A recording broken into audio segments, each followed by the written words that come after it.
New Thought Media Network proudly presents Realizing Wholeness with Dr. Ali Benjamin.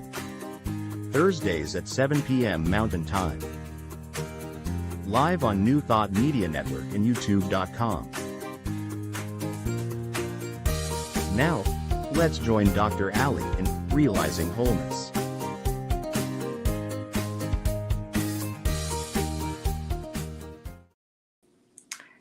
Hello and good evening. Welcome to Realizing Wholeness. I'm Ali Benjamin, and it is my great joy to be here with you this evening to share some insights that will hopefully support you in this season of, it can be great joy and it can also be stressful, and so a meditation to bring you comfort and some joy. So wherever you're watching from, I'm glad you're here, whether you're here for the first time or you're back. I'm feeling blessed that you decided to be here with me live, or maybe you're watching this as a replay. Whatever it is, whatever your situation is, I'm glad that you're here. I'm glad that you are prioritizing yourself and taking care of your soul, your body, your mind, your soul. So today my theme is comfort and joy. And I chose this title because I know this season isn't always joyful for many of us that have had a significant loss, or maybe we have financial concerns or health concerns, or maybe you're experiencing some depression, or who knows what you may be going through. But a lot of our media and a lot of the energy out and about in our world, especially here in North America, is about holiday celebration, shopping, gift giving and receiving, and all of the religious stuff that occurs at this time of year. Religious stuff, that doesn't sound very reverent, but maybe that's a little bit how I'm feeling. There's a lot of stuff going on, and it comes in all different shapes and sizes and ways and experiences and expressions. And I don't know about you, but this last few months for me has been very stressful. And so I'm not fully feeling the spirit of the holidays and the parties and all of that.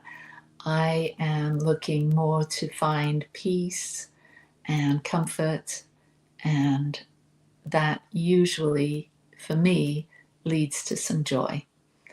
And so if you're having a bit of a blue holiday season or a blue Christmas, then this meditation is for you. If you're not feeling blue and you're feeling the light and the joy and the cheer of the season and family and all of that other stuff, then this meditation may be for you. So here at Realizing Wholeness, the main intention is, with our meditations and with what we share, is that you get a sense that you are whole, complete, and perfect, just as you are, with all of your feelings and emotions, the highs and the lows, all of your wins and successes, and all of your struggles and losses and challenges. You are whole, perfect, and complete, because each of us are. That is our spiritual nature, and that's what we are at the core of our being. Our consciousness knows this, our higher self knows this, and our physical body and our ego structure, our personality, sometimes has a challenge realizing wholeness. But this is the good news, that it's so helpful to remember when you do dip down into the blues, or you're not feeling as positive or enthusiastic as you would like to. There's something inside you that knows that you are whole, you are perfect, and you are complete as you are. And this amazing human experience, with all of its ups and downs, is an opportunity for us to feel the contrast of the dark and the light, the happy and the sad, and all of it. But our culture oftentimes has us believing that we should be happy all the time, that we should be striving for our goals all the time, that we should always be improving ourselves. But that isn't the case. That's just a story. That's a narrative. That's the world outside of us that hopes for that. But as we know, that's not always the experience. So I guess what I'm suggesting is that you welcome it all. You embrace it all. Because denying our shadow or our darkness is oftentimes what keeps it up. I'm just checking something here. Sometimes my husband likes to send me notes if my sound isn't right or something's wrong with the technology. But it was my mother saying good night. Good night, Mom. So there's a saying that what you resist persists. And one of my teachers, Adyashanti, says, whatever you resist, you become. If you resist anger, you're always angry. If you resist sadness, you're always sad. If you resist suffering, you are always suffering. Now, you may not know that. It may be subconscious, but it's there. If you resist confusion, you'll be confused. We think that we can resist certain states because they are there, but actually they're there because we resist them. They are there because we resist them. What we resist persists. Anything you avoid in life will come back over and over again until you're willing to face it, to look deeply into its true nature. So how about you? Is there something that you've been resisting? Is there something that you've been denying, maybe an emotion or a feeling, and you've had the idea that if you push it away, avoid it, stuff it, do something to distract yourself, some kind of behavior or habit that maybe isn't so good for you? Have you noticed that what you resist persists? That there is really no escaping sadness or fear or anger or uncertainty, that it just pops up again and again? So I found it really helpful to be able to sit with my emotions, to be able to stare those things down and really feel them. Because when we do, they lose some of their grip. They lose some of their energy and power. And so I'm wondering, what is it that you've been avoiding?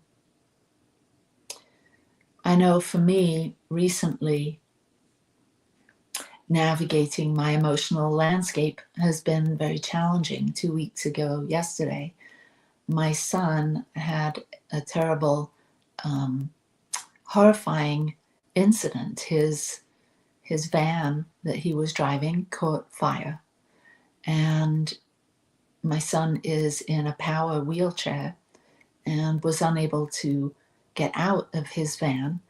And as the flames got bigger and bigger and the engine, started to become engulfed in flames, his ramp wouldn't come out. He has an electric ramp and it wouldn't work. It failed. And so luckily there was a young man, it was very early in the morning, well, not very early, but 8 o'clock, and there was someone close by that heard him calling and rushed over and rescued him and called the police and the fire department, and they came and they put out the fire. His van was a complete loss, but his wheelchair was saved, as was Chris, and we were so very grateful to the young man that saved him and to all the first responders that came. And 2 weeks later, today, he received his new van, his brand new van, a 2024, that is custom fit for him, and he's over the moon with that. But nevertheless, all of that has left some heaviness in our hearts to come that close to losing your life, losing things that gave you freedom and independence, can be very challenging. And then we're left with those feelings of overwhelm, of despair, of sadness, of fear. And even though it wasn't me, it was my child, I too have the residue of that experience. And isn't it that way for all of us throughout our lives? We carry the residue of our past. And if we haven't done the work, if we haven't got help, then those memories and the beliefs that arose from those experiences and the feelings, they linger. They color our experience. They alter us. They change us. And so if you have been through a trauma, a loss, a tragedy, and if you're still suffering, whether it's been a week or a year or 10 years, and what I'm talking about is stirring up some feelings, then maybe it's time for you to take care of yourself, to extend yourself self-compassion. And if you're struggling with that, maybe it's time to ask for help and speak to a therapist or talk to a friend, a family member. And if it isn't something that warrants that kind of support, then maybe there's a thought that's coming up or a feeling or a sadness that isn't overwhelming, but nevertheless it's there. And maybe it's time to look at that sadness, that fear, that confusion, whatever it is. And so I want to share a meditation with you. But before we dive into that, if you are navigating your emotional landscape and it hasn't been easy, or maybe you can take what I'm sharing here and apply it later on or share it with someone else that might be challenged or struggling, especially this time of year as a lot gets stirred up, especially if you've lost someone recently and you're anticipating gathering with family and that particular family member won't be with you, whether it's the first time or for us as a family, our son passed away 6.5 years ago, and it still feels as fresh, especially around a holiday, a time of gathering, a birthday, something like that. And so as you're navigating your emotional landscape at this time of year or whenever, you might want to I'm going to share a few things that might help, some mantras and some suggestions to help you navigate. The first thing is, when you do have a feeling come up, whether it's a sadness or an anger or fear or something like that, one of the darker emotions, I really encourage you to feel into it so you can heal it. Resisting emotions keeps them trapped inside, keeps them in our body, and acknowledging our feelings, understanding them, then we're better able to let them go, to release them. And so spending some quiet time and allowing those things to come up and feeling them, acknowledging them, maybe do some journaling around them, and then do a little release, maybe light a candle and blow it out as a way of letting go of something or releasing it. And then the reminder that there's a reason for every season. Emotions arise for a purpose, and listen to what they're trying to tell you. You can sit with your anger, your fear, your sadness, your shame, and you can ask it, what do you want me to know? Tell me more. And as you ask these aspects, these parts of you, about them, they'll answer. This takes a little bit of vulnerability, this takes a little bit of patience, and takes a little bit of intention to do this deeper work. But as you ask these different emotions, these different parts of you, what they would like you to know, then you'll realize in many instances there's a lot that lives beneath the surface of your everyday way of operating in the world. And when you bring these things into the light, they can be transmuted and dissolved. Be kind to yourself. You're human. It's okay to feel the full range of emotions. We were wired for this. These emotions that we have, they're ours, and they belong to us. And we can let them go after we understand them, after we learn from them. We can release them. Acceptance is the first step to change. When you accept your emotions, you can begin to work through them. Accepting these shadows aspects of ourselves can be hard, because if you, like me, like to be on the positive side of life and want to be enthusiastic and encouraging and helpful to others, then admitting to these darker feelings, discontent or sadness or worry or anxiety, it can be sort of it can be a paradox as we realize that we have it all, the light and the dark, the clarity and the confusion, the joy and the sadness. And finally, remember, you're not your emotions. You are the observer of your emotions, and don't let them define you, because you are perfect, whole, and complete. And the emotions that come and go, they're not you. The thoughts that come and go, they're not you. You're more than your thoughts. You're more than your feelings. But yes, you are a human being, and we do have emotions and thoughts and feelings, but we're not that. We're more. We're light, and we're here to shine.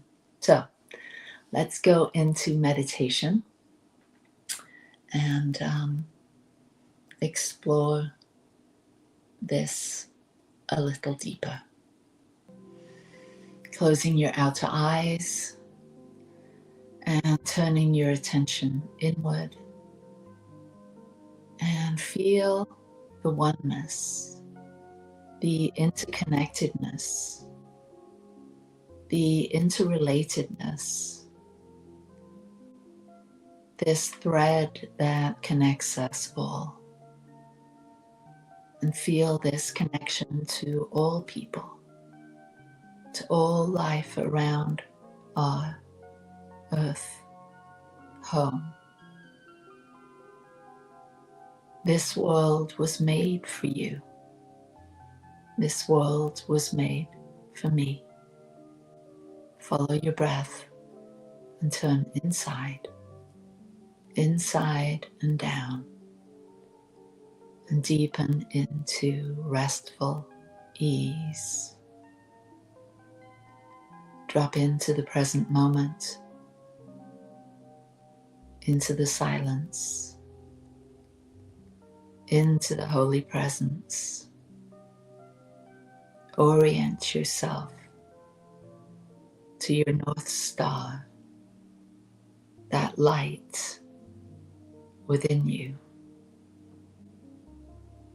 and feel that light building and growing and moving to fill your entire body. Get a deep sense that this light is not only filling your body, but moving beyond your physical body, moving beyond to fill your entire room. And in this wakeful state, paying particular attention to this inner verse.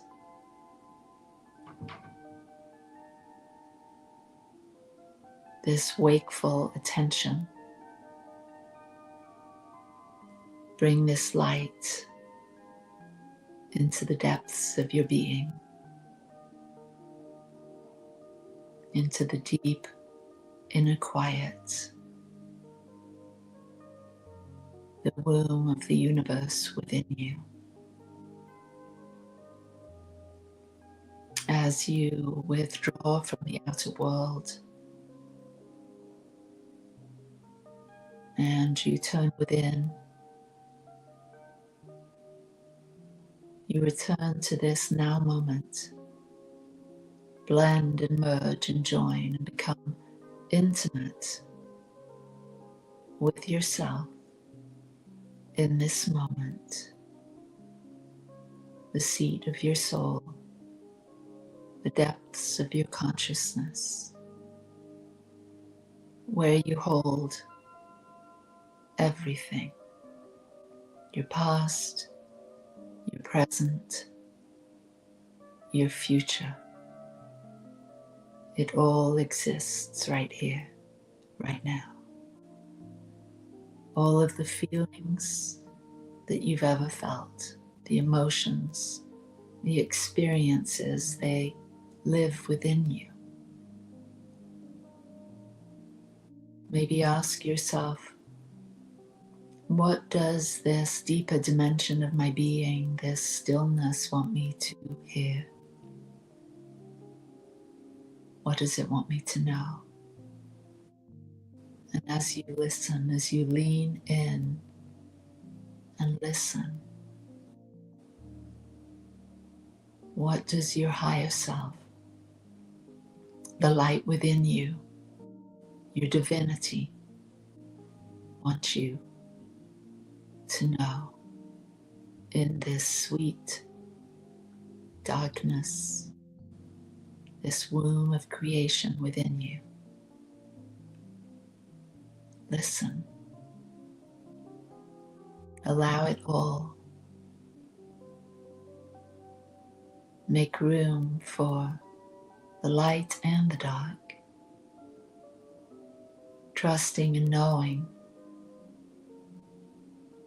that one follows the other. The light follows the dark follows the light.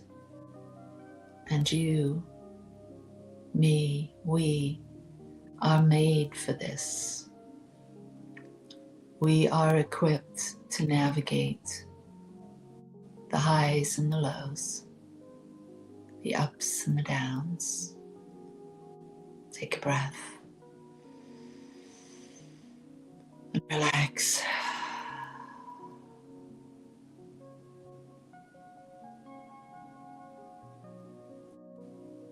Paying wakeful attention to this moment, this sweet, only moment where love exists in the darkness behind your eyelids, in the depth of this wintry stillness. There is comfort, there is peace, and there is joy.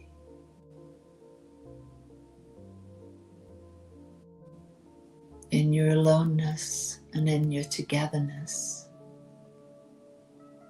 there is comfort and there is joy.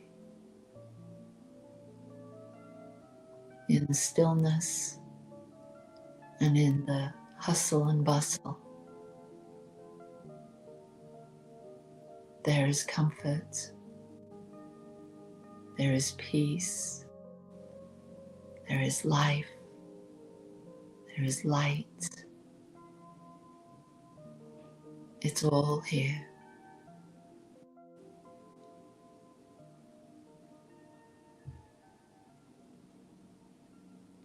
And as the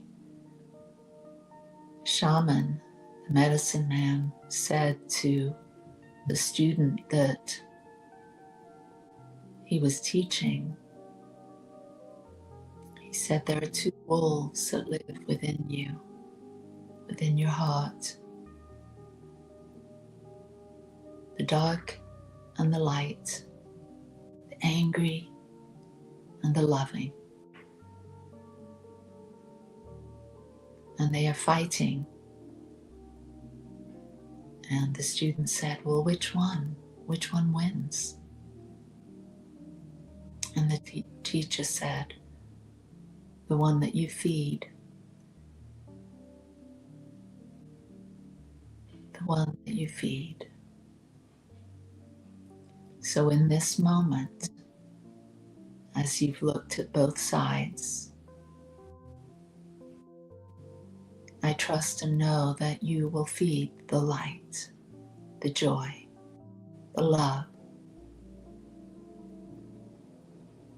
that you will be the light in the dark situations. You will remember your light, always and in all ways. Take a breath.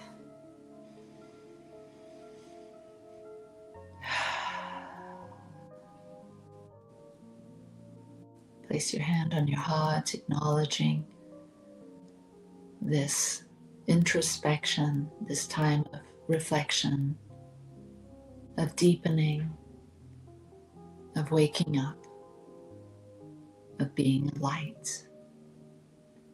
And when you are ready, open your eyes.